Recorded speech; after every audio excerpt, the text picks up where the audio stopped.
प्रणाम, मैं हूं हिमांशु द्विवेदी और स्वागत है आपका हमारी खास पेशकश चर्चा में। चर्चा के तहत आज का हमारा विषय है चक्रव्यूह पर रार, निशाने पर किरदार। खास बात यह है कि इस समय संसद का सत्र चल रहा है, पर संसद का केवल सत्र नहीं चल रहा है, संसद में कार्रवाई भी चल रही है। पिछले लंबे समय से हम अभ्यस्त हो चुके थे कि संसद में सत्र तो चलता था, पर संसद की कार्रवाई सुचारू रूप से नहीं चलती थी। विपक्ष और सत्ता के पक्ष के बीच में कहीं ना कहीं मामला खटपट का चलता रहता था। नतीजा ये होता था कि कार्रवाई ठप्प हो जाती थी, संसद के दोनों सदनों की कार्रवाई स्थगित कर दी जाती थी, आगे बढ़ा दी जाती थी। फिर होता यह था कि पूरा का पूरा विपक्ष कहो तो बाहर निकल जाए या निकाल दिया जाए। उसके बाद में एक झटके में ये सारे विधेयक बिना चर्चा के पारित हो जाए। पर जैसे इस बार जनादेश बदला, वैसे ही संसद की कार्रवाई का स्वरूप भी बदला है। बजट सत्र चल रहा है, निर्मला सीतारमण जी के द्वारा बजट प्रस्तुत किया गया है, बजट पर चर्चा का सिलसिला जारी है। कल बजट पर जहां राहुल गांधी का भाषण चर्चा में था, वहीं आज अनुराग ठाकुर का भाषण चर्चा में है। अनुराग ठाकुर पिछली सरकार में सूचना प्रसारण मंत्री हुआ करते थे।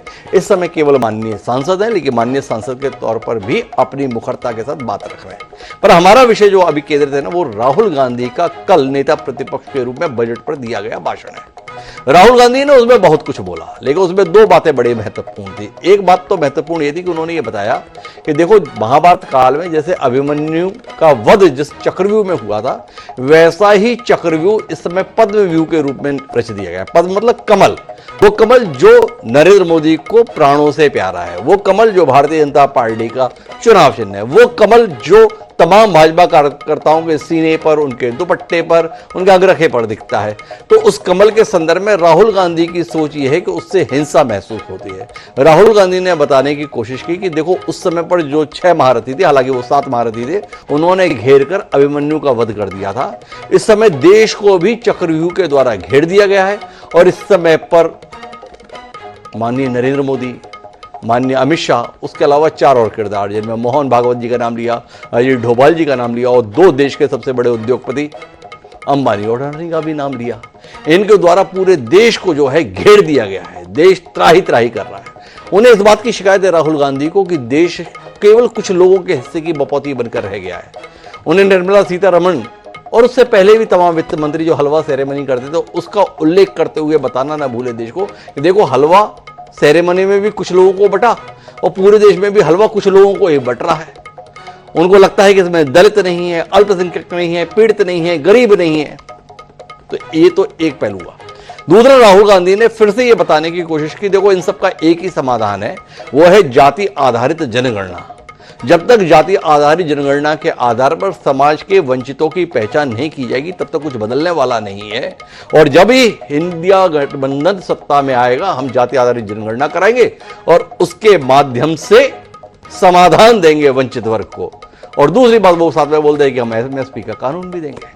आज हम इन्हीं मुद्दों पर बात करेंगे, समझने की कोशिश करेंगे कि राहुल गांधी वाकई देश में बदलाव लाना चाहते हैं, या राहुल गांधी बदलाव की बात करते करते इतने भटक गए हैं कि वो निशाने पर भी रहते हैं और ठिकाने पर भी नहीं आते। चर्चा दिलचस्प रहने वाली है। 4 खास मेहमान हमारे साथ इस चर्चा का हिस्सा बनने के लिए मौजूद हैं। हमारे साथ में डॉक्टर हितेश वाजपेयी जी हैं, जो भारतीय जनता पार्टी निशाने पर है। उस भारतीय जनता पार्टी की पैरवी करेंगे डॉक्टर हितेश वाजपेयी बतौर सुधी प्रवक्ता। हमारे साथ में डॉक्टर पूजा त्रिपाठी जी हैं, राहुल गांधी की परफॉर्मेंस से पूजा, इस बार कौन किसको ठीक कर रहा है, हम पूजा जी से। देवेंद्र वर्मा जी है हमारे साथ में। देवेंद्र वर्मा जी हमारे साथ इसलिए छत्तीसगढ़ लंबे समय तक प्रमुख, इसे हम संसद में स्पीकर खासतौर पर निशाने, चाहे वो लोकसभा के संदर्भ में हो, चाहे उपराष्ट्रपति के तौर पर, सभापति तौर पर राज्यसभा में दिखाई देने वाले जगदीप धनखड़ है। इन दोनों के द्वारा जो कुछ भी किया जा रहा है वो कितना नियम अंतर्गत है, और वो बार बार जो ये दुहाई देते हैं कि सब कुछ नियमों के विपरीत कर रहे हैं, जो नेता प्रतिपक्ष की भूमिका में, उसमें देवेंद्र जी तो तटस्थ राय देने की। तो आप सभी का स्वागत है। चर्चा की शुरुआत वाजपेयी से, लेकिन उससे पहले कुछ बयानों पर देंगे ताकि कार्यक्रम तो सुनते कुछ बयान होता है। पद्मव्यूह मतलब लोटस फॉर्मेशन। तो जो चक्र होता है स्पीकर सर, वो लोटस के शेप में होता है, कमल के फूल के शेप में होता है। 21वीं सदी में सर एक स्पीकर सर वो भी लोटस की शेप में है सर। और उसका चिन्ह प्रधानमंत्री जी अपनी छाती पर लगा के चलते हैं। जो अभिमन्यु के साथ किया गया था, जो अभिमन्यु को चक्रव्यूह में फंसाया गया था, वही हिंदुस्तान के साथ किया गया है। हिंदुस्तान के युवाओं के साथ, हिंदुस्तान के किसानों के साथ, हमारी माताओं बहनों के साथ, स्मॉल बिजनेसेस के साथ, मीडियम बिजनेस से। सर आज भी चक्रव्यूह के बीच में 6 लोग, सर चक्रव्यूह के बिल्कुल सेंटर में, चक्रव्यूह में हजारों लोग होते हैं सर, मगर उसके बिल्कुल सेंटर में 6 लोग कंट्रोल करते हैं। तो जैसे उस टाइम 6 लोग कंट्रोल करते थे, वैसे आज भी 6 लोग कंट्रोल कर रहे हैं चक्रव्यूह को। मोदी जी, अमित शाह जी, मोहन भगवत जी, अजीत डोभाल जी, अंबानी और अदानी जी कंट्रोल करते हैं। ये जो बजट का जो हलवा है सर, ये और इस फोटो में सर मुझे एक ओबीसी अफसर नहीं दिख रहा, एक आदिवासी अफसर नहीं दिख रहा, एक दलित अफसर नहीं दिख रहा मुझे। ये हो क्या रहा है सर? तो देश का हलवा बट रहा है सर, और इसमें 73% का एक है ही नहीं सर। ये आप लोग हलवा खा रहे हो और बाकी देश को हलवा मिल ही नहीं रहा। जाति जनगणना की बात उठे, जो पूरा देश चाहता है, 90% हिंदुस्तान जाति, 95% जाति जनगणना चाहता है। की बात, राहुल गांधी जी एक संवैधानिक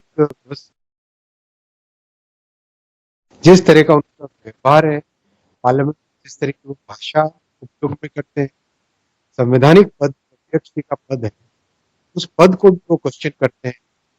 ये डेमोक्रेसी को, संविधान को जोर करने वाले एक्शन, इसके पीछे एक पुराना इतिहास है।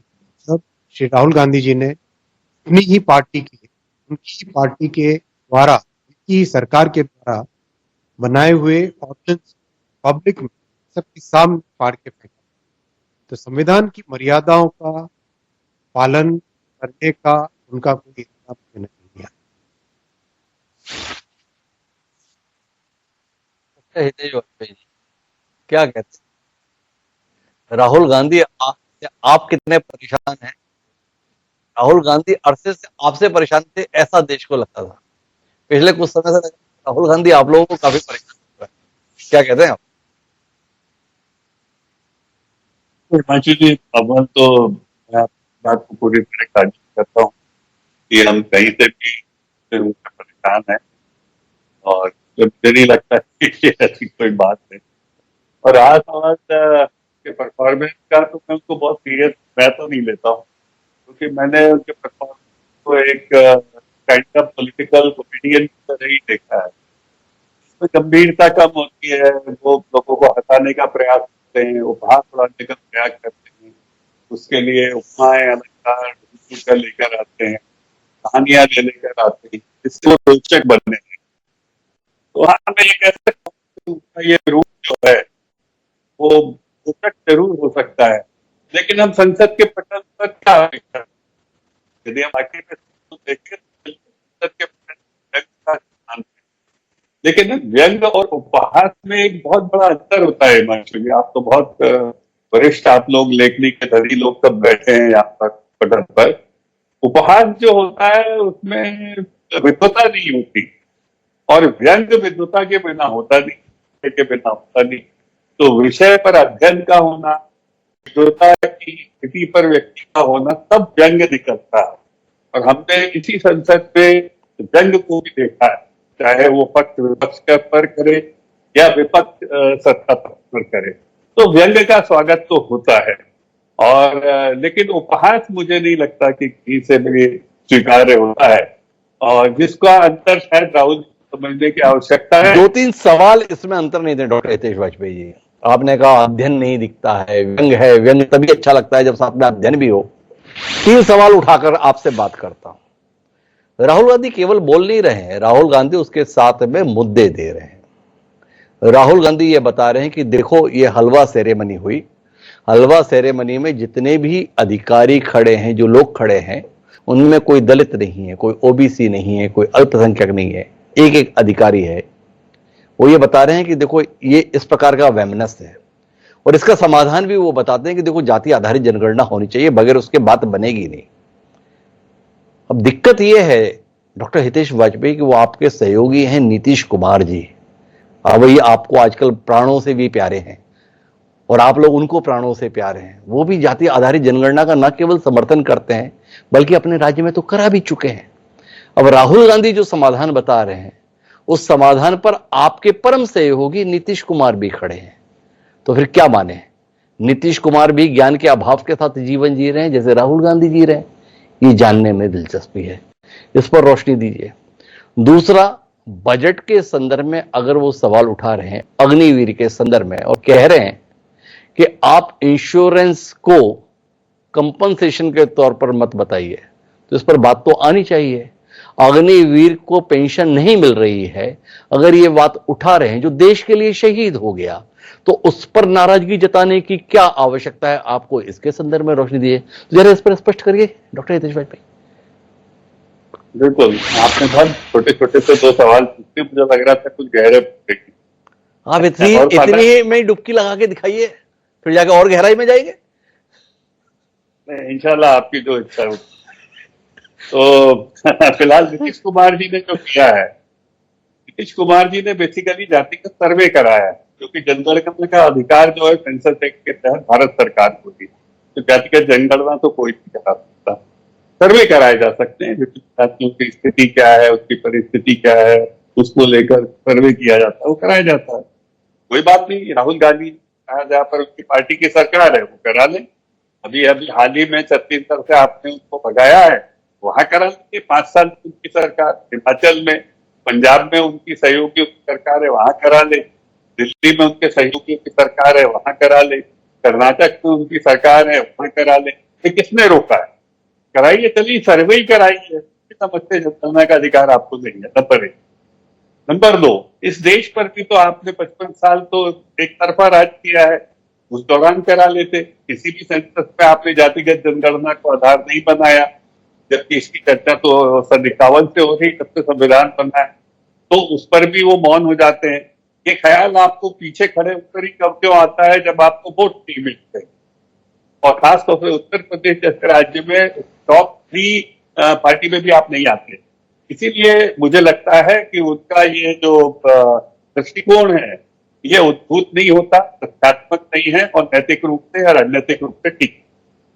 दूसरी बात आपने कही अग्निवीर, बिल्कुल अग्निवीर पे जितनी चाहो चर्चा करिए। राजनाथ जी ने इसी बात को कहा, राजनाथ जी ने कोई उनका मजाक नहीं उड़ाया, उन्होंने स्वयं खड़े होकर कहा कि अग्निवीर पर जितनी चर्चा आपको लगती है वो करिए और बिल्कुल हम जवाब देने के लिए तैयार है। तो इसको ये कहना कि अग्निवीर की चर्चा से कोई बच रहा है, हाँ, हम अपने बिंदु रखते हैं, आप अपने बिंदु रखिए, और आप यदि कोई अग्निवीर की व्यवस्था में सुधार चाहते हैं, आप सरकार की समझ रखिए। आप जब सरकार में आएंगे तो सुधार करिए, बिल्कुल यही तो होता है। डॉक्टर पूजा त्रिपाठी के पास आता हूं, उससे एक बिंदु पर और आपकी प्रतिक्रिया ले लेता हूं, क्योंकि इनके नैतिक अधिकार के संदर्भ में आप बात कर रहे हैं। जब आप विपक्ष में थे, सत्ता में आने के लिए आतुर थे, सत्ता में आने के लिए प्रयासरत थे, सत्ता में आने के संदर्भ में वादों की झड़ी लगा रहे थे, उस समय आपने बताया था स्वामीनाथन कमेटी की सिफारिशों को लागू करने के संदर्भ में आपने बताया था कि आप उस फॉर्मूले को लागू करेंगे। 10 साल हो गए हितेश जी, वो फॉर्मूला लागू नहीं हुआ। आपने बताया था किसानों की आय 2022 तक दुगनी कर देंगे, 2024 में भी आपके नेता बोलने की स्थिति में नहीं है कि आय दुगनी हो गई। और राहुल गांधी अगर ये बोल रहे हैं कि एमएसपी की गारंटी देंगे, जो आप नहीं दे रहे हैं, लेकिन मोदी जी ने तो कहा था करेंगे और ढंग से करेंगे। तो हितेश जी बताइए क्या हो गया? बिल्कुल हिमांशु जी, आपने ये विषय जो रखा है ये मेरे बहुत करीब है, और जो आज देश के कृषि हैं, मैंने उनके साथ यहाँ पर 25 साल काम किया है, 17 साल के करीब वो यहाँ के मुख्यमंत्री रहे। तो स्वाभाविक है कि कृषक की केंद्रित राजनीति है। आपने मुझे ऐसी पॉल देती है जो मेरी पश्चिम है, और स्वामीनाथन आयोग बहुत सारी सिफारिशें हैं और बहुत सारी सिफारिशों का ये जिक्र करते ही नहीं है। इसमें से एक बिल्कुल एमएसपी भी है, और एमएसपी में आज की डेट में अमूमन मोटा मोटा देखा जाए तो हम 50% जो है लागत का जो है उस तक हम पहुंच चुके हैं, और कई फसलों में 80% तक हो गया है। लेकिन ओवरऑल देखें तो फॉर्मूले को हमने स्वीकार किया है, स्वामीनाथन आयोग की विभिन्न शर्तों को हमने स्वीकार किया है, समय समय पर आपने भी उस पर कई कार्यक्रम किए हैं जब भी इस पर चर्चा होती है, और हमने अपने पद को भी रखा है। इसके बावजूद भी चलिए आइए इस पर भी अपन को बातचीत करें, क्यों तो बुराई थोड़ी ना। अरे बात क्या करेंगे, सीधे सीधे बताइए ना 2022, बात क्या करेंगे, सीधे सीधे बताइए ना 2022 तक आय दुगनी होनी थी डॉक्टर हितेश वाजपेयी जी। आप तो हमें बिल्कुल ही घुमा देते हैं। शिवराज सिंह चौहान जी आ गए, बहुत अच्छी बात है। अरे उससे पहले भी आपके मित्र ही थे, नाम नरेंद्र सिंह तोमर जी है, अभी विधानसभा अध्यक्ष है। वो कौन सा आपके दुश्मन थे? 10 साल तक वो रहे कृषि मंत्री लगभग, क्यों नहीं हुआ? आपके पास चार्ट नहीं है कीमतें किस प्रकार से बढ़ी हैं। दलहन की कीमतें लगभग डबल हो गई हैं, क्या आपको भी पता है? तो ऐसा थोड़ी ना है कि एमएसपी नहीं बढ़ाई जा रही। डॉक्टर हितेश वाजपेयी, आप बहुत गंभीर प्रवक्ता हैं। मुझे जाना है डॉक्टर पूजा त्रिपाठी जी के पास, क्या डॉक्टर हितेश वाई संजीदगी के साथ ये कहने के लिए तैयार हैं कि 2017 में किया गया यह दावा, ये वादा कि 2022 तक देश के किसानों की आय दुगनी कर दी जाएगी, वो वादा पूरा हो गया है? बस इतना सी सवाल है डॉक्टर हितेश वाजपेयी। मुझसे पूछा? कौन है इस पैनल में जो इसका जवाब दे सकता है, एक डॉक्टर हितेश वाजपेयी के अलावा? बहुत कम सुनाई दे रही है, इसलिए मैं कोशिश, मैं राहुल गांधी की देखिए टेप नहीं पूछ रहा हूँ साहब, ईमानदारी से पूछ रहा हूँ। तो बिल्कुल मैं आपकी बात से सहमत हूँ, और जब हम इसको देखते हैं, हम इस पे सब्सिडी, सारे कंपोनेंट्स और उनकी लागत, उनका खर्च सब आकर देखते हैं, और ये बात सच है कि जो फसल है, फसल की कीमत को किस प्रकार से उसकी जो मुनाफा है उसकी कीमत के बराबर, यानी कि उसके मुनाफे को डबल किया जा सके, उसकी लागत के बराबर उसको मुनाफा मिले, इसकी ओर प्रयास जारी है, जिसको अलग अलग किया जाता है। तो कुल मिला के जवाब से लोग समझ पा रहे होंगे कि डॉक्टर हितेश वाजपेयी भी ये कहने की स्थिति में अभी नहीं है कि किसानों की आय दुगनी हो गई है। लेकिन डॉक्टर पूजा त्रिपाठी जी के पास चलते, और डॉक्टर पूजा त्रिपाठी जी इतनी कोशिश कर रहे हैं राहुल गांधी पर, भारतीय जनता पार्टी का कहना है कि अभी भी वो गंभीर राजनीतिज्ञ नहीं हो पा रहे हैं। बड़ा दुख है इन लोगों को इस बात का कि उनकी बातों से गंभीरता नहीं झलकती है, उनकी बातों से विद्वता नहीं झलकती है, उनकी बातों से अध्ययन नहीं झलकता है, बस एक उपहासपूर्ण वातावरण बन जाता है। भारतीय जनता पार्टी के तमाम दिग्गज राजनेता इस बात से बेहद दुखी हैं कि संसदीय परंपराओं का ना तो ज्ञान है, ना नियमों की जानकारी है। राहुल गांधी कुछ भी आए बाएं शायद बोलते रहते हैं, और इसके बावजूद भी पूजा त्रिपाठी जी आप इस पर मुग्ध रहती है। आप ऐसा क्यों करती है? देखिए हिमांशु जी, राहुल गांधी जी के पास विद्वता नहीं है और मजाक करते रहते हैं। कल से जब उनका भाषण तकरीबन 2 बजे प्रसारित हुआ था संसद टीवी पे, तब से लेकर 70 डिबेट हो चुके हैं, और जो डिस्कशन हो रहा है वो सिर्फ राहुल गांधी की बात हो रही है। और ये मैं सोशल मीडिया के आंकड़े नहीं कह रही हूँ, ये मैं प्राइम टाइम डिबेट्स के आंकड़े कह रही हूँ। भाजपा वाले प्रेस कॉन्फ्रेंसेस कर रहे हैं, हर चैनल पे यही हो रहा है कि वो अटैक कर रहे हैं। तो मुझे लगता है कि जो पूरा एक नैरेटिव बिल्ड किया गया था पप्पू पप्पू करके, उसको अगर तोड़ा है किसी ने, और अपनी विद्वता से, अपने तर्कों से और अपनी आक्रामकता से तोड़ा है, तो वो राहुल गांधी ने तोड़ा है। तो ये उस बात की ताकीद है कि कल से लेकर आज तक हम यही बात कर रहे हैं कि राहुल गांधी ने चक्रव्यूह की बात कैसे कर दी। उन्होंने महाभारत, एक बात बताओ आप, तो क्या माना जाए कि देश में जिसे आप लोग लंबे अरसे से गोदी मीडिया बता रहे थे, वो गांधी पर टिप्पणी ऐसी है, मैंने कहा लगे हाथ अपने भाइयों के संदर्भ में कुछ सिफारिश करा लूं। देखिए मीडिया का बदलते हुए रंग तो हम भी देख रहे हैं, मैं झूठ नहीं बोलूंगी। आप जिस तरीके से आप बात करते हैं, आप जिस तरीके से एंकर, आपकी बात नहीं करूंगी, आप एक बहुत ही बैलेंस डिबेट लेते हैं। हाँ, सबको हंसते हंसते जो आप आक्रमण करते हैं वो भी किसी से छुपा नहीं है। लेकिन जो मैं देखती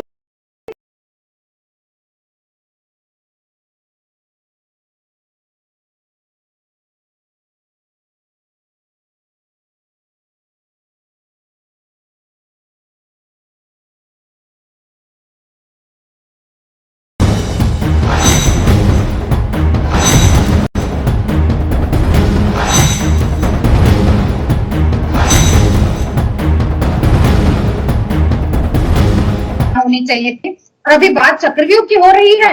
महाभारत का एक और प्रसंग है कि पांडवों ने 5 गांव मांगे थे, जो कि कौरवों ने देने से मना कर दिया था कि उनका अहंकार था, इतना अहंकार था कि बाद में हस्तिनापुर भी चली गई। तो इनका बजट उसी अहंकार का मिरर है। जिस तरीके से इन्होंने ना, आज नड्डा जी ज्ञान की बात कर रहे थे कि हम गरीब को, युवा को, अन्नदाता को, नारी शक्ति को कर रहे हैं।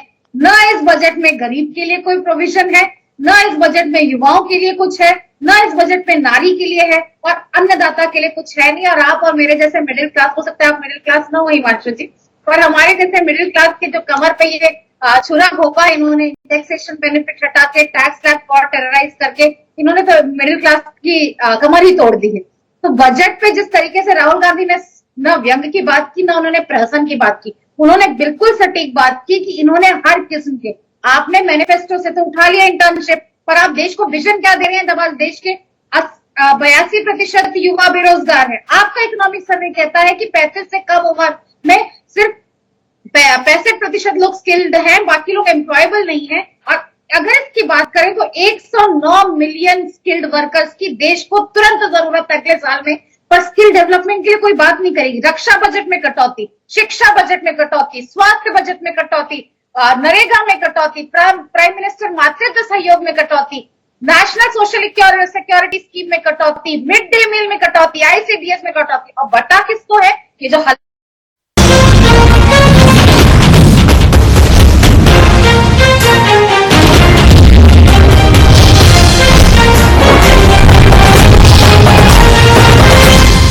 क्या बताऊँ माँ, ये तो रेवाड़ी है। पता ना माँ, अभी तो अम्बाड़ा में कोई काम से माँ सारे हरियाणा में गाड़ी ने तोड़ तक में जा नॉन स्टॉप। लो आ गया। अरे माँ, गाड़ी निकालते ही शानदार हाई मिल जाए, गियर बदलो और पहुंच जाओ फटाफट। अरे हाँ माँ, अब हरियाणा सरकार नॉन स्टॉप काम कर रही है। अभी तो अपनी गाड़ी और बिजनेस दोनों भाग्य हैं नॉन स्टॉप। अब हरियाणा में है 40 नेशनल हाईवेज की भरमार, तभी तो सब कहते हैं हमारा हरियाणा नॉन स्टॉप हरियाणा।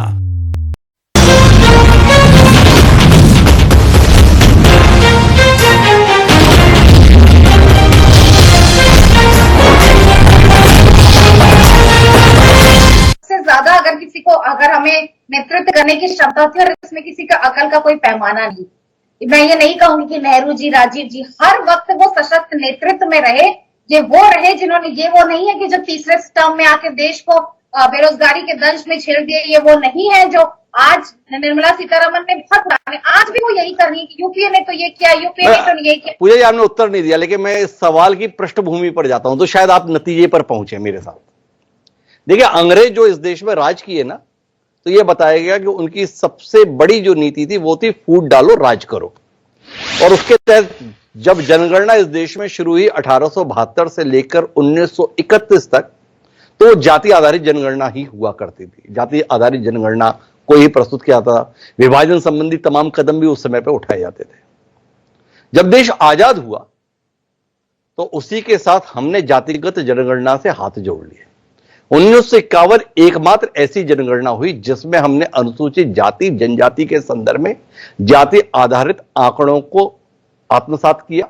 और उसके बाद से जितनी भी जनगणना 2011 तक भी हमने जाति आधारित जनगणना के आंकड़ों को कभी सार्वजनिक नहीं किया।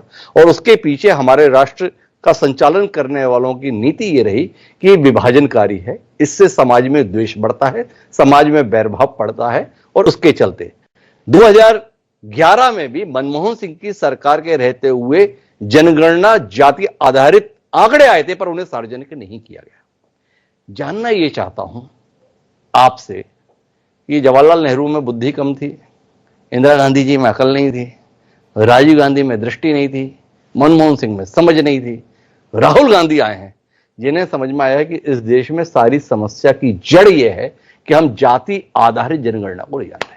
जिस जाति विहीन समाज की संकल्पना हमने 1947 में आजादी के समय की, उस पर टिके रहने का संकल्प 26 जनवरी 1950 को अपने संविधान को आत्मसात करते हुए लागू किया। अब 2024 में हम नतीजे पे पहुंच गए, गलत थे हम। हमें एक एक की पहचान जाननी है और जाति आधार पर जाननी है। क्या कहते हैं? देखिए, जाति विहीन संकल्पना की जो बात की थी नेहरू जी ने, जो अपने सभी लीडर्स की बात की, जब बात होती थी कि जाति विहीन, जाति तो हमारे बीच में से जाति नहीं, सबसे बड़ी बात जाति हमारी सबसे बड़ी सच्चाई। और ये बात आज 2024 में हमारे सामने मुंह बाए कर खड़ी है कि इनकी जो भागीदारी होनी चाहिए थी इनके संख्या के अनुरूप वो नहीं है। छोटी सी बात है कि सिर्फ 73% जो ब्यूरोक्रेट्स हैं उनमें से कोई ओबीसी नहीं है। आज बिहार में जो जातिगत सेंसस की बात की वाजपेयी जी ने, जनगणना भी नहीं बोलूंगी, जनगणना तो केंद्र का काम है, सेंसस में ऐसे ऐसे फिगर सामने आए जिसने बताया कि आज जो सारे, चाहे वो ब्यूरोक्रेसी हो, चाहे सरकारी नौकरियां हो, चाहे वो मीडिया हो, हिमांशु जी हम मीडिया से क्यों करें, एक इंटरनल ऑक्सफैम की रिपोर्ट बताती है कि 93% मीडिया में सवर्णों का कब्जा है। तो हम ये बात कर रहे हैं कि जब विकास का जो फ्रूट है वो इक्वली डिस्ट्रीब्यूट नहीं हुआ है, तो हमें जातिगत नहीं हुआ है, तो हमें जातिगत जनगणना इसलिए भी चाहिए क्योंकि हमें उनकी संख्या चाहिए। अगर आज घर में 10 रोटी बनेगी तो इस हिसाब से बनेगी कि घर में खाने वाले 5 लोग हैं। अगर हमें यही नहीं पता कि घर में कितने लोग खाएंगे और हमने बस रोटियां बना दी, और सबसे बड़ी बात है जातिगत जनगणना की जो ये आंकड़े बाहर नहीं कर रहे हैं उसके हिसाब से पूजा जी, रोटियां तो तब खाओगे ना जब रोटियां कमाने की हैसियत और हिम्मत होगी, उसके लिए योग्यता, क्षमता, सामर्थ्य चाहिए। मीडिया में कितने सवर्ण है वो तो ठीक है, फिर अपने वगैरह के संदर्भ में भी सूची बनती है कि नहीं बनती है, कितने दलित, कितने पिछड़े, कितने, ये इसी के आधार पर देंगे अब कांग्रेस के अंदर। इसमें भी हम जाति समीकरण को ठीक बैठते हैं। अगर आपने हमारे प्रवक्ताओं की बात की, एक दलित हमारा कांग्रेस के राष्ट्रीय प्रेसिडेंट है, तो जातिगत जनगणना, हम आपसे जनगणना कहने के लिए कह रहे हैं कि आपको संख्या तो बताइए, संख्या के अनुसार नीति निर्धारण करेंगे ना। आपने मिनिस्ट्री ऑफ स्टैटिस्टिक्स, तो कुल मिलाकर पूजा जी आखिरी में अपन इस नतीजे पे पहुंचे ना कि नेहरू जी गलत थे, इंदिरा जी गलत थी, राजीव जी गलत थे, मनमोहन सिंह जी गलत थे, सही है तो राहुल गांधी। सहमत है? जिस तरीके से उनको देश को नेतृत्व करना था वो उन्होंने किया और बहुत सशक्त तरीके से किया। नेहरू जी ने विभाजन से दर्श को झेले हुए देश को आज जब उन्होंने एमएसएमईज और सारे डैम्स और सारे पावर सेंटर्स बना के उन्होंने विकास के पथ में रहा। इंदिरा जी की तो आप मुझे भ्रमित करने की कोशिश कर रहे हैं, मुझे कर भी लीजिए पर दर्शकों को तो मत करिए। सीधा सवाल कहां पर खड़े हैं हम। देखिए, नेहरू जी की नीति पर चलने का दावा किया है लोकसभा में नरेंद्र मोदी जी की सरकार ने। लोकसभा में जब प्रश्न उठा 2021 और 2022 में, तो इस मौजूदा सरकार ने साफ तौर पर इंकार कर दिया कि हम जाति आधारित जनगणना नहीं कराएंगे। यह नेहरू की नीति थी। आपसे जानना यह है कि मोदी गलती कर रहे हैं जो नेहरू की नीति पर चल रहे हैं, या राहुल गांधी भ्रमित हो रहे हैं जो ना है? जी नहीं, मुझे नहीं लगता। आज ये भी जिस तरीके से ये नेहरू बनने की कोशिश में बिल्कुल विफल हो गए हैं, तो नेहरू जी ने कभी फलों के और ढाबों के नेम प्लेट पर हिंदू मुसलमान लिखाने की भी बात नहीं की। पूजा से बढ़े जब आप हमारे से जो है ना दाएं बाएं हो रहे हो, आपसे ऐसी उम्मीद ना थी। चलते हैं देवेंद्र वर्मा जी के पास। वर्मा जी, बड़ी दिक्कत में हम, ये लोकसभा और राज्यसभा में हो क्या रहा है, तो रोशनी दीजिए ना। हम तो ये अमूमन महसूस करते थे कि आमने सामने होते हैं सत्ता पक्ष और प्रतिपक्ष, इसमें कुछ तिरछा सा लगता है। आपको भी ऐसा लगता है क्या? लगता है थोड़ा। एक्चुअली उसका कारण यह है कि राहुल गांधी जो है वो भारत की राजनीति के लिए मुश्किलें पैदा करने का प्रयास कर रहे हैं और इसके अलावा कुछ नहीं कर रहे। वो अग्निवीर, एमएसपी, जाति आधारित गणना, ये ऐसे मुद्दे हैं जो उन्होंने 50 साल तक शासन करने के बावजूद ना तो उन्होंने स्वामीनाथन कमेटी की रिपोर्ट को लागू किया, न उन्होंने अग्निवीर जैसी योजना, तो ये एक पायलट प्रोजेक्ट है गवर्नमेंट का, सेना को एक सपोर्ट सिस्टम पे, कैसे सेना मजबूत हो, कैसे देश की सेना और अधिक मजबूत हो, कैसे उसका फीडर ग्रुप बने, इसके लिए अग्निवीर योजना। यदि अग्निवीर योजना में पेंशन का प्रावधान नहीं है तो अग्निवीर योजना तो एक पायलट प्रोजेक्ट के तौर पर अभी लागू हुई है। जब इसको स्थायी तो प्राप्त होगा तो निश्चित तौर पर इसके ऊपर विचार होगा और उसमें और भी चीजें जुड़ सकती हैं, उसमें कुछ संशोधन भी हो सकता है। जैसे अभी आप देख रहे हैं कि बहुत से राज्यों ने अग्निवीर के लिए कुछ कोटा सर्विसेज में। मैं माफी चाहूंगा देवेंद्र वर्मा जी, ये राहुल गांधी की सफलता नहीं है, ये विपक्ष के द्वारा उठाई गई आवाज की सफलता के तौर पर नहीं देखा जाएगा। क्यों हो रही है ये घोषणाएं, क्यों हो रहे हैं ये संशोधन, क्यों हो रहे हैं ये ऐलान? इसलिए क्योंकि विपक्ष इस योजना को लेकर लगातार मुद्दा उठा रहा है कि आखिर 4 साल के बाद इन युवाओं का होगा क्या। क्या आप नहीं मानते कि विपक्ष ने एक मजबूत आवाज उठाकर उन लाखों युवाओं के संदर्भ में कुछ रास्ते खोलने का काम किया है जो अग्निवीरों के संदर्भ में भविष्य को कुछ सुरक्षा दे सकते हैं? मैं नहीं मानता राहुल गांधी की उसके पीछे कोई सद्भावना नहीं है सारे मुद्दे उठाने के पीछे, उनकी दुर्भावना छिपी हुई है, क्योंकि वो कह रहे हैं कि अग्निवीर योजना आएगी तो हम यदि आएंगे तो इसको पूरी तरीके से समाप्त कर देंगे, क्योंकि यदि हम आएंगे तो हम एमएसपी तुरंत लागू कर देंगे। वो सब खटाखट करने वाली स्थिति है, तो ये उस सद्भावना नहीं है, ये दुर्भावना है। यदि सद्भावना होती तो वो बजट भाई आप थोड़ा सवाल को फिर से समझने की कोशिश कीजिए मेरे।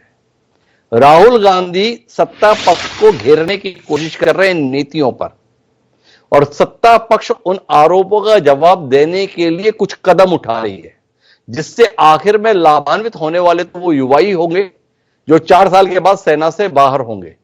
क्या आप इसको उठाए गए मुद्दों की सफलता के तौर पर नहीं देखते कि इन्होंने इतनी मजबूती के साथ आवाज उठाई कि सरकार को ये कदम उठाने पड़ रहे हैं? क्यों नहीं अग्निवीर योजना जब घोषित हुई थी उसके साथ भी ये ऐलान आए थे। तो ये ऐलान अगर आ रहे हैं तो इसलिए आ रहे हैं ना कि देश में एक वातावरण बनाने में विपक्ष सफल हो रहा है कि ये अग्निवीर युवाओं के भविष्य के साथ छल है, खिलवाड़ है। तो सरकार इन कदमों के माध्यम से बताने की चेष्टा कर रही है कि नहीं, इनके संदर्भ में हम व्यवस्थाएं दे रहे हैं और इसके माध्यम से इनका भविष्य सुरक्षित किया जा रहा है। क्या कहते हैं?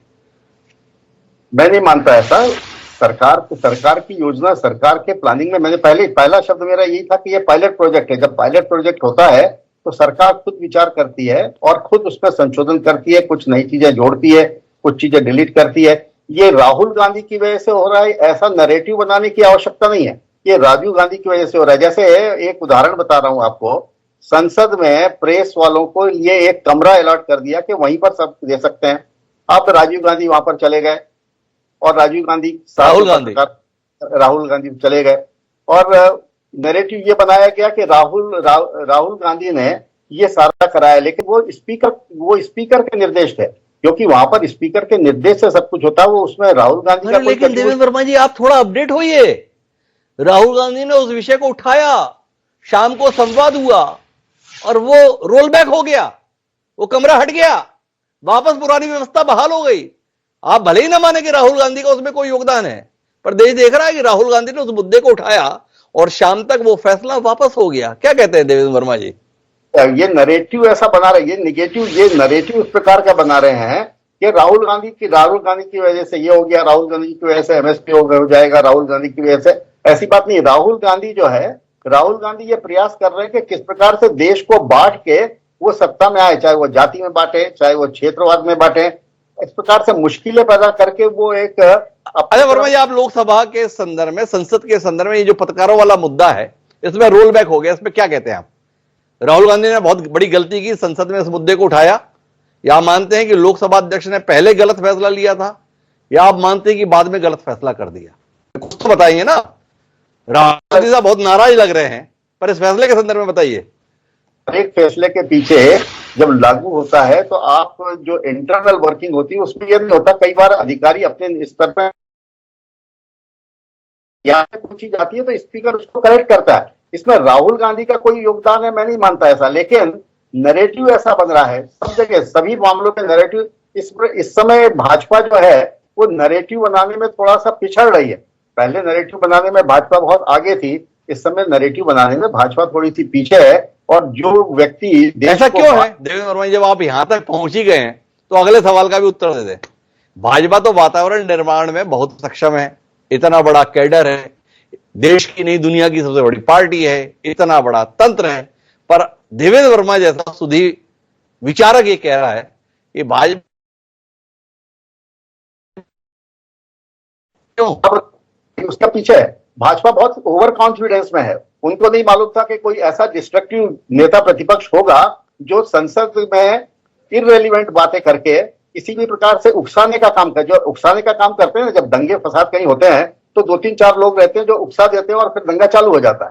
तो ये उकसाने का काम राहुल गांधी कर रहे हैं। वो मैं उनको नेता प्रतिपक्ष के तौर पर बिल्कुल भी गंभीर नहीं मानता और वो संसद में यही काम कर रहे हैं। निश्चित तौर पर भाजपा को उनके प्रति सॉफ्ट कॉर्नर से नहीं बल्कि भाजपा को बहुत कड़े कदम उठाने पड़ेंगे। कैसे उनका ये जो डिस्ट्रक्टिव वो है, क्योंकि ये कंस्ट्रक्टिव नहीं है, ये डिस्ट्रक्टिव जो एलिमेंट है। तो मतलब आपका कहना है कि पिछली बार उनकी संस्था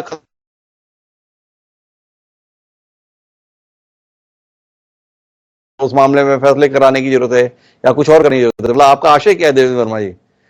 बड़ा खतरनाक सा आपका वक्तव्य आ रहा है। मतलब क्या करना होगा भारतीय जनता पार्टी को? भारतीय जनता पार्टी को तो उसमें इतने बड़े नेता हैं, मैंने तो जो मैं अनुभव कर रहा हूं वो बताया है। अब वो क्या अनुभव कर रहे हैं और वो उसके मुझे आप क्या कुछ हस्तक्षेप करना चाहेंगे? देवेंद्र वर्मा जी बड़ा खतरा महसूस कर रहे हैं आपके नेता से, देश के लिए, भाजपा के लिए, संसदीय लोकतंत्र के लिए। देवेंद्र वर्मा जी भाजपा के अनऑफिशियल प्रवक्ता की तरह बोल रहे हैं और इसमें कोई आश्चर्य नहीं होता मुझे। जितना मैं डिबेट्स में जाती हूँ, कोई ना कोई भाजपा का अनऑफिशियल प्रवक्ता भी रहता है जो प्रवक्ता से ज्यादा तल्लीनता से राहुल गांधी जी को गाली देता है। आज जब पत्रकारों को एक पिंजड़ानुमा स्ट्रक्चर में बंद कर दिया गया था, तो वो राहुल गांधी थे जिन्होंने सदन में उनकी बात उठाई और उसके बाद ओम बिरला जी ने उनको बुलाया है। तो राहुल गांधी जी को क्रेडिट दे दिया गया। वही किसी की ये बुद्धि आई थी कि उनको पत्रकारों को बंद कर दीजिए, मकर द्वार से हटा दीजिए, और वही किसी की बुद्धि भी आई कि अब उन्हें हटा दीजिए क्योंकि राहुल गांधी जी ने बुलाया। और जहां तक अग्निवीर की बात है, सिर्फ राहुल गांधी जी ने, पूरा विपक्ष अग्निवीर पर सवाल उठा रहा है और जायज सवाल उठा रहा है। आज जो कह रहे हैं कि सपोर्ट सिस्टम पायलट प्रोजेक्ट हुआ है, मैंने बताना चाहूंगी कि सेना में फुल फ्लेज्ड अग्निवीर चालू हो चुका है। तो क्या ये जो राजनेता है भारतीय जनता पार्टी, जो इनकी पेरेंट पार्टी है, क्या ये अपने बच्चों को अग्निवीर बनाने के लिए भेजेंगे? अग्निवीर बनाने के लिए भेजेंगे, पूजा जी का ये कहना है। लेकिन हितेश जी भी हस्तक्षेप कर जा रहे हैं। पर हितेश जी, मैं एक बार प्रेम कुमार जी के पास बात कर लेता हूं, फिर आपसे ही बात करनी है मुझे। क्या कहते हैं प्रेम कुमार जी? अलग अलग नजरिया आए। डॉक्टर हितेश वाजपेयी भाजपा का प्रवक्ता होने के नाते और देवेंद्र वर्मा जी समालोचक के रूप में इस बात को कह रहे हैं कि राहुल गांधी ठीक नहीं कर रहे हैं। एक परिपक्व नेता का आचरण यह नहीं हो सकता। नेता प्रतिपक्ष के जिम्मेदार पद पर बैठा हुआ व्यक्ति इतने अगंभीर और अनर्गल आरोपों के साथ वातावरण खराब करने की चेष्टा कर रहा है। वहीं पूजा जी बता रही हैं कि जनता के मुद्दों पर असल बात तो उनका नेता ही कर रहा है और उन मुद्दों के मद्देनजर सरकार को जवाब देना भारी पड़ रहा है। प्रेम जी। शुक्रिया हिमांशु। देखिए, आज ही बड़ा चर्चा में रहा अनुराग जी का बयान, अनुराग ठाकुर जी का, जिसकी कोई जाति नहीं, वो गणना की बात कर रहा है और उसको एक्सपंज करना पड़ा लोकसभा स्पीकर को। तो आप समझिए ना, गैर जिम्मेदार कौन? राहुल गांधी जब अंबानी अडानी का नाम लेते हैं तो वो एक्सपंज करना पड़ता है। चलिए उसको मान लीजिए कि राहुल गांधी गैर जिम्मेदार है वहां पे, लेकिन गाली गलौज की भाषा कौन बोल रहा है? अखिलेश यादव जी ने भी बहुत जोरदार तरीके से उनको जवाब दिया, तुम जाति पूछने वाले होते कौन हो? इस तरह से उन्होंने सवाल पूछा और तब स्पीकर को बोलना पड़ा।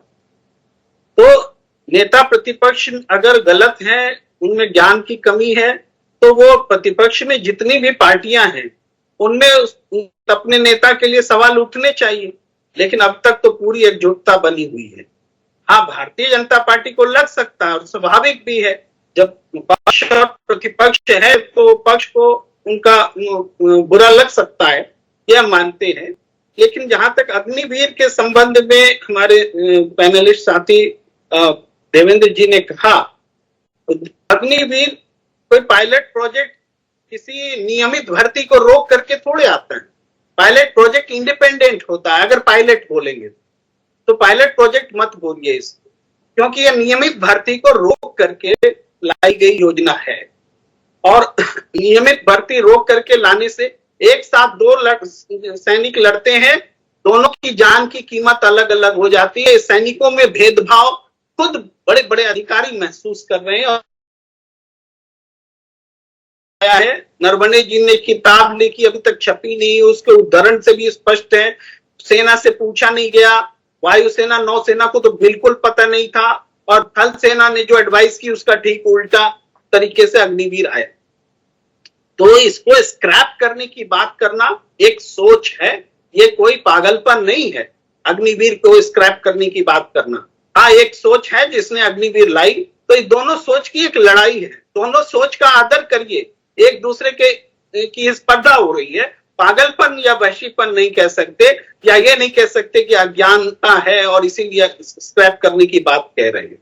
तो ये एक पहलू है। राहुल गांधी ने अपने इर्द गिर्द, और नेता प्रतिपक्ष वो गिफ्टेड थोड़े किया है तब नेता प्रतिपक्ष है। पहले तो लोग उनको अपनी पार्टी में भी नेता नहीं मान रहे थे, लोग कहते थे G23 बन रहा था, कांग्रेस में भी विरोध हो रहा था, इस्तीफा भी देना पड़ गया था राहुल गांधी को। और आज देखिए, आज सब लोग यूनिफाइड हो गए राहुल गांधी के लिए। किस लिए? उन्हीं मुद्दों पर ना, जिन मुद्दों को उन्होंने लोकसभा चुनाव के दौरान उठाया, और वो मुद्दे वही थे जो आज बोल रहे हैं, जैसे जातीय जनगणना का सवाल, MSP को गारंटी देने का सवाल।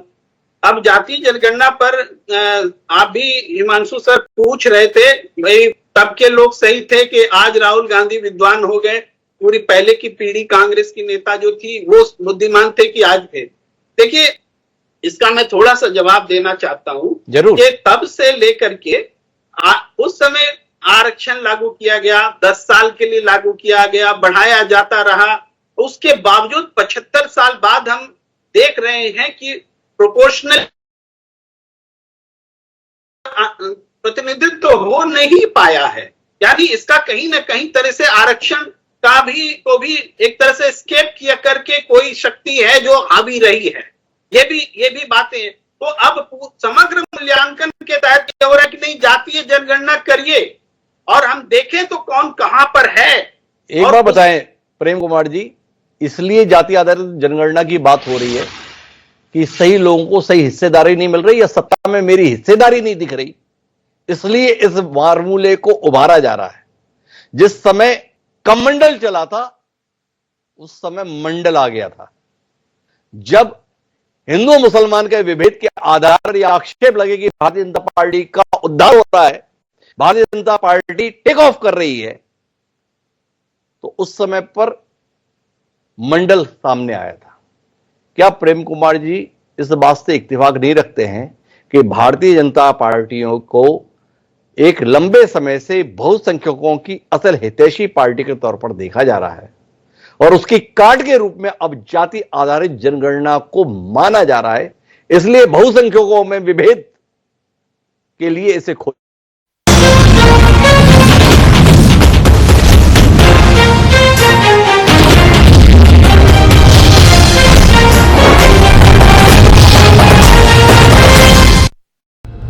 हम हरियाणवी अब हर घर नल से शुद्ध जल पाते हैं। हमारा हरियाणा नॉन स्टॉप हरियाणा।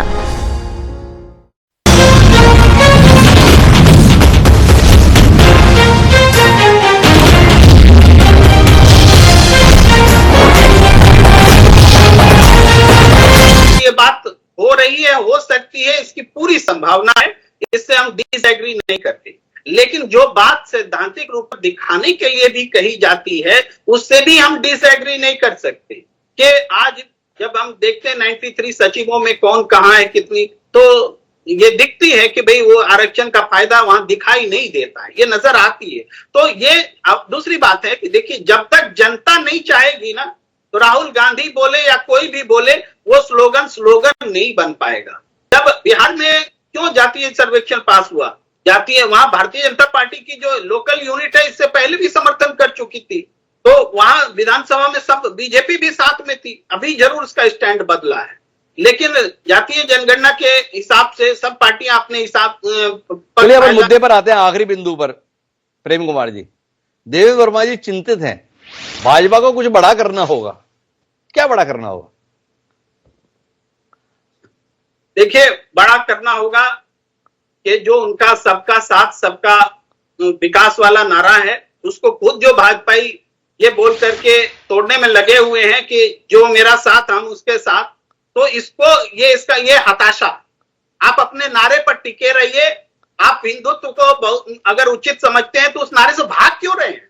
आप भागते दिख रहे हैं। तो आप भागते दिख रहे हैं, डॉक्टर हितेश वाजपेयी, प्रेम कुमार जी सीधे तौर पर कह रहे हैं और आप खामोश हैं। देखिए हिमांशु जी, मैं तो खामोश इसलिए हूँ क्योंकि आपने मेरा फेडर डाउन कर रखा था, माइक बंद कर रखा था और मैं उस मर्यादा का पालन कर रहा था। मैं भारतीय जनता पार्टी का कार्यकर्ता हूँ तो अनुशासन को मानता हूँ और आपके कार्यक्रम के नियमों को जानता हूँ। और वही गलती राहुल गांधी का कहना, मैं तो राहुल गांधी हूँ, मुझे ही मानो, मुझे ही देखो, मैं जो कह रहा हूँ उसी पे हंसो, उसी पे ताली बजाओ, तो ठीक है, चलने दो। और दूसरी बात देखिए, बहुत गंभीर है जिस और आपने भी इशारा किया कि आप केवल दलितों और मुसलमानों के वोट लेने के लिए भी इस देश में इस प्रकार की राजनीति करेंगे। 54% आप ओबीसी को दे दीजिए, 37% आप SC/ST को दे दीजिए, तो ये कितना हो गया साहब? 91-92% हो गया। तो आप ठीक है सभी सवर्णों को, ब्राह्मणों को, कायस्थों को, अग्रवालों को, और इसमें पूजा जी भी और उनकी संतानें शामिल होंगी, सबको भाई देश से बाहर कर दो निकाल के। आपको क्या लगता है कि ऐसी राजनीति ये कर पाएंगे? तो ये बहुत खतरनाक खेल है जिसकी तरफ राहुल गांधी जी अपनी सत्ता में पुनर्वापसी के लिए आगे बढ़ रहे हैं, और मुझे लगता है कि ये उनको बाउंस बैक करेगा। पहले ही वो नॉर्मल तो खेल नहीं पाते हैं, तो इतनी खतरनाक विषयों से क्या खेल शुरू किसने किया, ये सवाल उठेगा ना। जो खेल खेल रहे हैं वो खतरनाक है, पर सवाल इस बात का है कि जिनकी इस देश की आबादी में 17-18% की हिस्सेदारी है, सबका साथ सबका विकास का नारा हो, और उसके साथ में उन 18% लोगों को खारिज कर दिया जाए, तो बात बनेगी कैसे?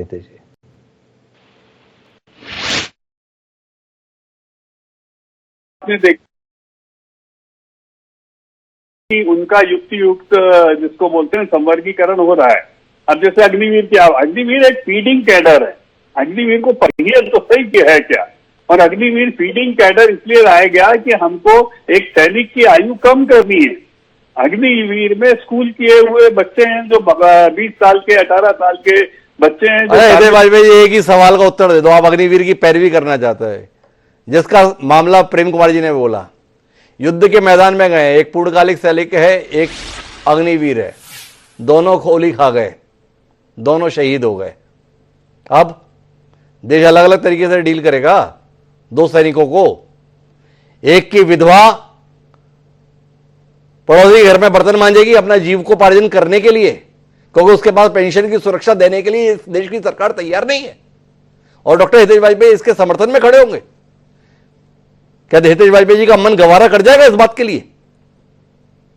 देखिए हिमांशु जी, दोनों योजनाएं, एक जो सैनिक, जो कमीशन सैनिक है वो, और एक अग्निवीर, दोनों कैडर ही अलग अलग है। जैसे आप शॉर्ट कमीशन को परमानेंट कमीशन में, दोनों में बहुत डिफरेंस है। हितेश जी, सवाल बहुत ही सरल है, एक एक दर्शक को सहजता से समझ में आने वाला है। सवाल केवल इतना है, इस देश की हिफाजत के लिए सरहद पर जवान तैनात है, एक अग्निवीर की श्रेणी का है और एक पूर्णकालिक सैनिक के तौर पर पहचाना जाता है।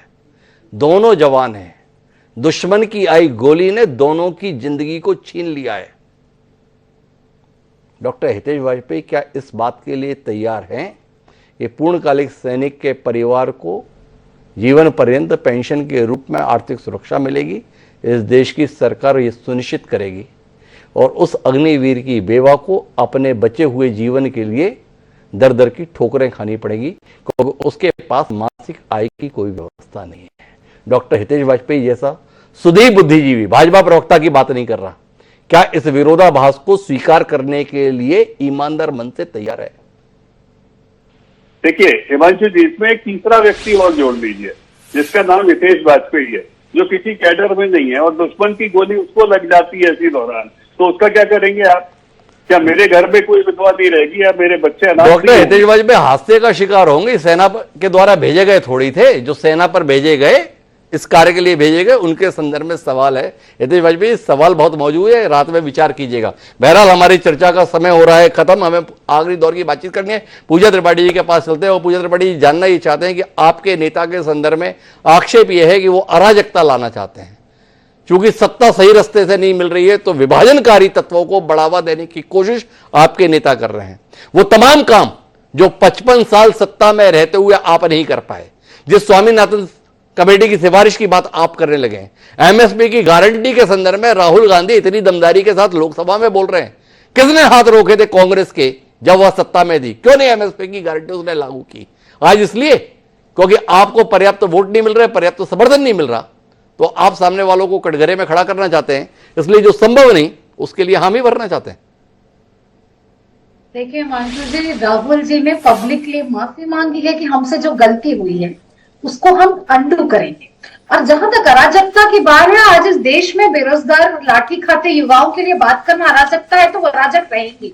अगर इस देश में लाठी खाते किसानों जो 2 साल से दिल्ली के बॉर्डर पर बैठे और उन्हें रोक दिया जा रहा है, उसकी बात करना अराजकता है, तो अराजकता करेंगी। अगर आज देश में गांव देहात का वो युवा जो सेना में जाने के लिए सुबह 4 बजे उठ के दौड़ता था, वर्जिश करता था और एक सुरक्षित भविष्य के लिए फाइट करता था, अगर उसकी बात करना अराजकता है तो अराजक रहेंगे। आज दलितों की, पिछड़ों की बात करना अराजकता है तो राहुल गांधी जी अराजक रहेंगे और उनको जिन्हें रोकना है वो रोक लें। अच्छा ये बताइए, गलती किसकी ज्यादा थी? जिस सरकार ने किसानों को दिल्ली में अंदर आने से रोक दिया सीमा पर ही बैरिकेडिंग करके, वो ज्यादा बड़े कसूरवार हैं जो किसान कानूनों के संदर्भ में संशोधन चाहते थे, वापसी चाहते थे? या वो इंदिरा गांधी की सरकार ज्यादा बड़ी दोषी आप मानते हैं कि जब गौ हत्या के विरोध में तमाम साधु संत संसद पर प्रदर्शन करने पहुंच गए तो गोलियां चल गई? किसने ज्यादा गलत किया? जिसने संसद पर गोलियां चलवाई वो गलत था, या जिसने सीमा पर ही दिल्ली की किसानों को रोक दिया वो ज्यादा गलत था? क्या कहते हैं पूजा जी, क्या करते हैं? संसद के अंदर आने दें? मेरा ये मानना है कि दोनों ही गलत जी। था। आप हमारे अन्नदाता को, जो इस देश की अर्थव्यवस्था की रीढ़ है, उनको शंभू बॉर्डर पर नहीं रोक सकते। वो पिछले 3 साल से प्रदर्शन कर रहे हैं एमएसपी की लीगल गारंटी के लिए। आप स्वामीनाथन को भारत रत्न देते हैं पर आप उनकी बात नहीं मानते।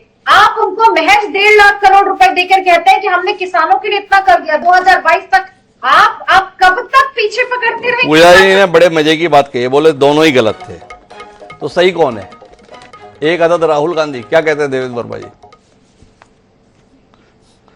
कहा कि राहुल गांधी केवल ऐसे मुद्दे उठा रहे हैं जिससे देश में विभाजन की चिंगारी जले, चिंगारी उठे।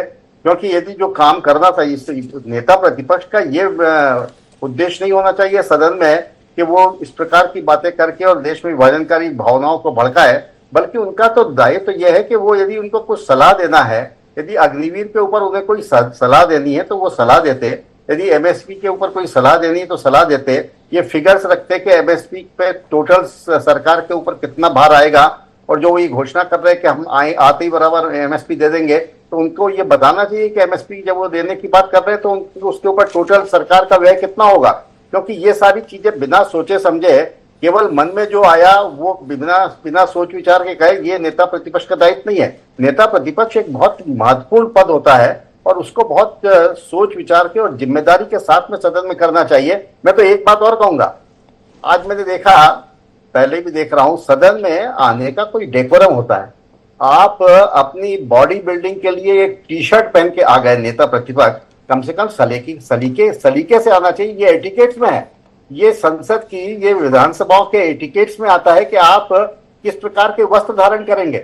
लेकिन केवल अपना रौद्र रूप दिखाने के लिए, अपने आप को क्रांतिकारी बताने के लिए, देश में विभाजन करने के लिए, चाहे वो जाति के आधार पर हो, चाहे वो एमएसपी के आधार पर हो, अलग अलग वर्गों में बांटने के लिए या रीजनलिज्म के उसमें, ये काम नेता प्रतिपक्ष का नहीं है। मैं निश्चित तौर पर मेरा एक गढ़ मारता है।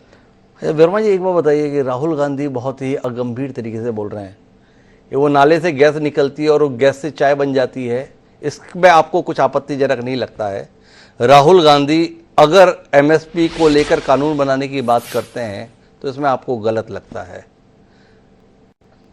यदि कानून बनाने की बात कर रहे हैं वो, तो वो बताएं। यदि वो सलाह देना चाहते हैं तो सरकार को सलाह दें। यदि वो ये क्लेम कर रहे हैं कि हम आते ही बराबर एमएसपी दे देंगे, हम आते ही बराबर अग्निवीर योजना समाप्त कर देंगे, तो अच्छा, तो देवेंद्र वर्मा जी आप ये बताओ, सामने वालों को ये कहने का अधिकार है कि आने दो हमको, 100 दिन के अंदर विदेश से काला धन वापस ला देंगे, इसके संदर्भ में आपको कोई ऐतराज नहीं है? 10 साल बाद उस पर कोई बात नहीं है, इस पर देवेंद्र वर्मा जी के जहन में कोई खिड़की नहीं खुल रही है कि ऐसा क्यों देश के संदर्भ में हो रहा है? मेरा यह सवाल था आपसे कि नाले से निकली गैस से चाय बनने के संदर्भ में बात कह दी जाए तो वो आपको आपत्तिजनक नहीं लगता, पर राहुल गांधी अगर बोल रहे हैं तो आपको आपत्तिजनक लग रहा है। ऐसा तो नहीं देवेंद्र वर्मा जी? आप भी इस बात से अचंभित हैं, ये राहुल गांधी को हो क्या गया है? थोड़ा विचार कीजिएगा। पर बहरहाल आखिरी टिप्पणी के लिए मैं प्रेम कुमार जी, क्या मानते हैं प्रेम कुमार जी? संसद में विमर्श शुरू हो गया है, पर विमर्श किसी मुकाम पर भी पहुंचेगा या विवाद के रूप में ही तब्दील हो जाएगा? देखिए, विमर्श जब होता है तो उसका असर संसद में भी होता है, संसद से बाहर भी होता है। लोकसभा में जब कोई बोलते हैं तो भावी पीढ़ियों के लिए भी बोलते हैं, वर्तमान पीढ़ी के लिए भी बोला जाता है। एक विचार भी होता है, राजनीतिक लड़ाई भी होती है। तो उस हिसाब से ये लड़ाई रोचक है लेकिन देवेंद्र वर्मा जी की बातों से मुझे लगता है कि आज महात्मा गांधी अगर मान लीजिए संसद में जाने की सोच रहे होते तो उनको तो बैठने ही नहीं दिया जाता। भाई कैसे उघाड़े दे वो आ सकते हैं। तो ये बात मेरे जेहन में आई कि गांधी जी होते तो कैसे जाते वहां। तो सवाल बड़ा रोचक उठाया प्रेम कुमार जी ने। वर्मा जी की इच्छा हो रही है कि मैं जवाब दे दूं। वर्मा जी के पास समय है। जी वर्मा जी। तो निश्चित तौर पर उनको अनुमति मिलती, क्योंकि हमारे पास तो एक उदाहरण है। मध्य प्रदेश में रामलखन सिंह एक विधायक थे, वो केवल नीचे धोती ही पहनकर सदन में आते थे और उनको पूरी अनुमति दी गई थी। लेकिन उसमें ड्रेस कोड के अंदर, ये जो सदन में नेता प्रतिपक्ष की मैं बात कर रहा हूं, नेता प्रतिपक्ष एक जिम्मेदार व्यक्ति, वो कहते हैं, शुरू में उनका स्टेटमेंट भी आया था कि हम तो अपना मंत्रिमंडल ही बनाएंगे। तो वो खुद अपने आप को प्रधानमंत्री के तौर पर, भावी प्रधानमंत्री के तौर पर यदि अपने आप को प्रदर्शित करना चाहते हैं तो निश्चित तौर पर सदन के एटिकेट, सदन के मैनर, सदन की गरिमा, इसके अनुरूप पूरा व्यवहार। और ये देवेंद्र वर्मा जी का अपना सोच है, लेकिन एक शख्स अगर इस रूप में अपने को जाहिर करता है कि पद पा जाने से मेरा तरीका नहीं बदल जाता, मेरा पहनावा नहीं बदल जाता, तो क्या उसके इस विचार का सम्मान नहीं होना चाहिए? हम गांधी की धोती को स्वीकार करने के लिए तैयार है जिनका नाम महात्मा गांधी था, तो राहुल गांधी की टी शर्ट पर ऐतराज क्यों? पर राहुल गांधी जो बोल रहे हैं उस पर बात होनी चाहिए और इस बात को समझने की कोशिश जरूर करनी चाहिए कि राहुल गांधी का बोला हुआ केवल ताली बजवाने के लिए तो नहीं है। ऐसा तो नहीं कि इसके चक्कर में देश का बाया बढ़ जाएगा। देश की स्थिति बदलनी चाहिए, देश की स्थिति बेहतर होनी चाहिए और हर विचार आखिर में इस मुकाम पर पहुंचना चाहिए जिससे इस देश और देशवासियों का भला हो सके। क्या राहुल गांधी के द्वारा उठाए जा रहे मुद्दे देश को बेहतर दिशा में ले जाएंगे या देश को बदहाल कर देंगे? सवाल है, आने वाला समय इसका उत्तर देगा। लेकिन इस चर्चा का हिस्सा बनने के लिए आप सभी मेहमानों का बहुत बहुत धन्यवाद। आज के इस कार्यक्रम में इतना ही, कल फिर मिलेंगे नए विषय के साथ। मुझे दीजिए सादा प्रणाम।